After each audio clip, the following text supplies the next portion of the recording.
అది 2008 నవంబర్ 26 ఒక అర్ధరాత్రి జరిగిన ఘటన. 4 రోజుల పాటు జరిగిన యుద్ధం. భారతదేశ చరిత్రలోనే అది అతిపెద్ద అటాక్. సముద్ర మార్గం నుండి వచ్చిన ఉగ్రవాదులు.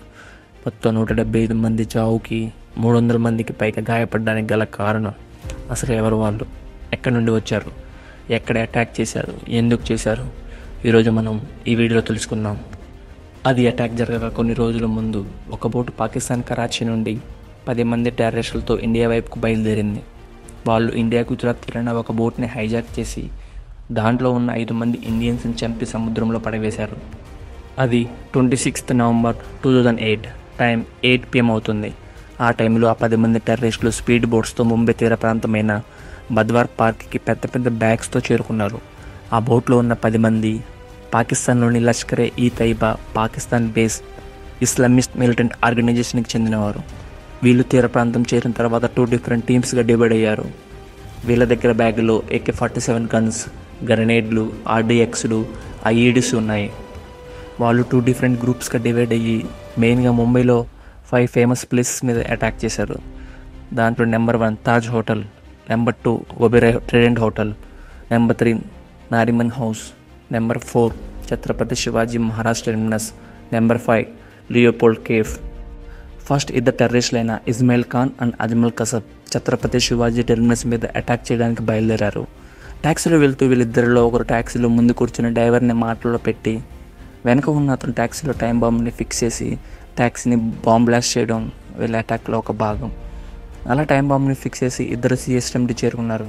వీళ్ళ లక్ష్యం ఏంటంటే ముంబైలో ఉన్న మెయిన్ ఫేమస్ ప్లేసెస్కి వెళ్ళి ఎంతమందిని వీలైతే అంతమందిని చంపేయడం. అప్పుడు టైం రాత్రి 9:30 అవుతుంది. ఇద్దరు తమ వెపన్స్ని తీసి విచ్చలవిడిగా AK-47 గన్స్తో పెద్ద పెద్దగా అరుచుకుంటూ నవ్వుకుంటూ ఫైరింగ్ అయితే స్టార్ట్ చేశారు. స్టార్ట్ చేసిన 15 మినిట్స్లోనే 58 మందిని చంపారు. 100కి పైగా గాయాలు పడ్డారు. దాదాపు గంట పాటు కాల్పులు జరిపారు. పోలీసులు జరిపిన ఎదురు కాల్పుల్లో వాళ్ళు తప్పించుకుని పక్కనే ఉన్న కామా హాస్పిటల్కి వెళ్ళి అక్కడ ఉన్న పేషెంట్స్ని చంపాలని చూశారు. అక్కడ పోలీసులు జరిపిన ఎదురు కాల్పుల్లో ఇస్మాయిల్ ఖాన్ చనిపోయాడు.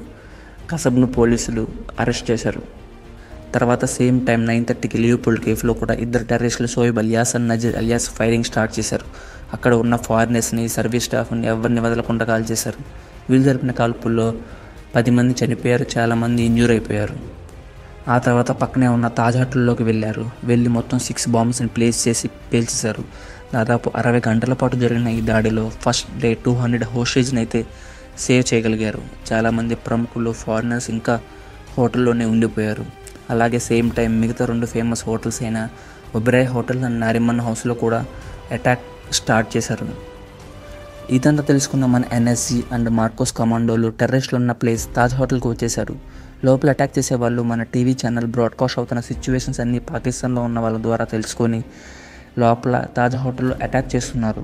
తర్వాత NSC కమాండోస్ మొత్తం హోటల్ని బ్లాక్ చేసి 4 వైజ్ హోస్టేజ్ని కాపాడటం స్టార్ట్ చేశారు.